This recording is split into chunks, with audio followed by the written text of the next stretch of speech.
What's going on, guys? Today we are making a keto banana bread. I'm so excited. I love banana bread. I grew up eating it. My parents never made it. I never made it, but all my friends' parents made it, or like bake sales, you know, that kind of stuff. Instead of bananas, the secret ingredient here is gonna be this banana extract. It's like really nice and subtle and like really natural smelling. So I think it'll be a really good enhancement, and I'm excited to give it a try in this recipe. It's really straightforward. We're gonna start by mixing our dry ingredients and then move on to our wet, and then we're gonna bake it. So let's start. We're gonna use a base of a mixture of almond and coconut. Using both might seem like a lot, but it really results in the best baked goods. It's not too crumbly or dry. It's not too moist and like, you know, just too over dense. So I think a little bit of coconut flour with a lot of almond flour is the key here. So we're gonna do 1.5 cups almond flour. Then we're gonna do 1/4 cup of coconut flour. Then we're gonna do 2 teaspoons of baking powder, a nice pinch of some pink salt, and then we're gonna do 1 teaspoon of ground cinnamon. This is a pretty classic flavor for banana bread, along with walnuts, which we are also gonna be adding. You can do some nutmeg, you can make up your own flavor seasoning, but we're gonna keep it simple.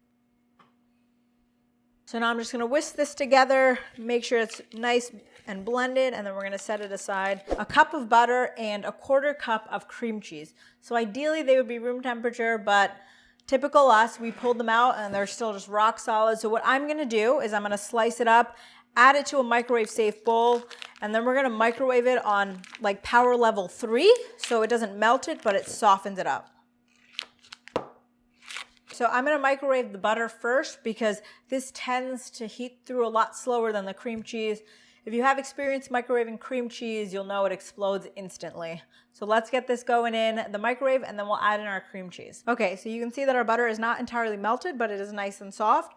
So now I'm gonna add in our 1/4 cup of cream cheese, which is 2 ounces. And I'm gonna give it a nice quick microwave again. Okay, not so bad, right? So now I'm just gonna give this a nice whisk before we add the rest of our wet ingredients. So next up, we're gonna add 2 tablespoons of erythritol, which is not wet, but you usually add it to the wet.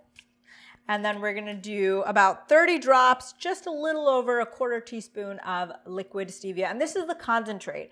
So if you have like the non-concentrate, you could probably do a tablespoon and a half, but with the concentrate, a little goes a long way. Okay, now I'm gonna give it 1 quick whisk, and then we're gonna add in our eggs and whisk all of that together as well. So we got 4 large eggs here.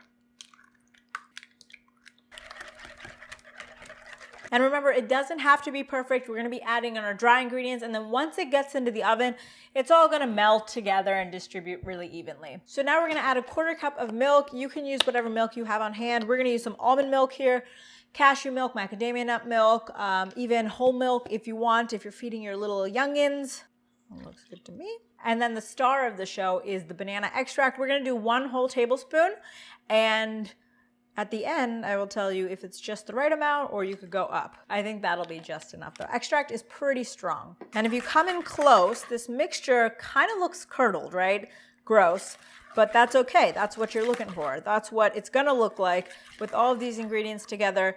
But once we add the dry, it'll come together as a nice batter. So all that's left to add is our dry mixture and then our walnuts. And you can go whatever nuts you want. You can even leave out the nuts, but we're gonna add them for some crunch. So I'm gonna add some of the dry mixture, give it a nice whisk, and the rest of the dry. And then once it starts to get too thick, you can of course pull out the spatula. We're gonna fold in the nuts. It smells just perfect with that cinnamon in there. Now let's get some nuts. I'm just gonna crush them with my hands, but you can chop them. Okay, so we're gonna fold in our nuts. So you're gonna have a nice loose batter, still thick, but like nice and loose like that. So now we have our oven preheating to 350. If I didn't mention that, you wanna get that going. And we have a 9-inch loaf pan here. So this is a lot of batter. So we're gonna use a 9-inch loaf pan. 8 is standard, so if that's all you have, that is fine. It'll just take longer in the oven. So we are going to grease our pan. We got some avocado oil spray here. And you can always use parchment paper if you find that to be easier. And we're just gonna pour this right in. And then we're gonna spread it out, make sure it's nice and even. And since this loaf is pretty thick and we're gonna be baking it around 50 minutes, we don't want it to burn. So for the first 40 minutes, we're gonna cover it with foil, just like that, so that the top does not burn, but it's still cooking through. And then at the 40-ish minute mark, I'm gonna take off the foil and we will cook it the rest of the way so that it can brown nicely and get a nice crust on top. So I'm gonna pop it in the oven at 350 degrees and then we'll be back to check on it once it's done and give it a taste. All right guys, we are back with our banana bread. So it was in the oven for 40 minutes, then I removed the foil and I did another 15 additional minutes. And you can see that it's not like super brown on top, but it's definitely done. The edges are nice and golden brown. So this is looking good. And you can really smell that banana. And you can even see some walnuts peeking out. I'm excited to give this a try and see what it looks like. Oh, it's nice and moist. Yeah, that's nice. It's perfectly cooked through. It's nice and soft. So I'm gonna come in here where the walnuts are. It's still very hot. And you can see that even though it's still very hot, it's not like falling apart. That's that coconut flour that's keeping it nice and bound together. So very nice and moist, just like banana bread should be, and dense at the same time.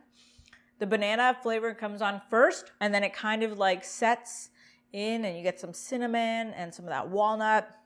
It's super good, and I feel like a tablespoon is just the right amount. Unless you're like a crazy banana lover, then maybe go a little bit extra, but 1 tablespoon is just perfect for this big loaf, and it's really good.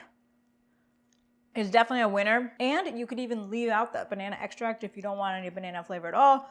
Put in some maple extract, up the cinnamon, add some other fall spices, pumpkin pie spice if you want. This is just a really good loaf base because it's moist, it's dense, it's just really tasty overall, and you're gonna wanna make it at home. So check out the link below and let us know if you give it a try and what you think about it. Thanks for watching.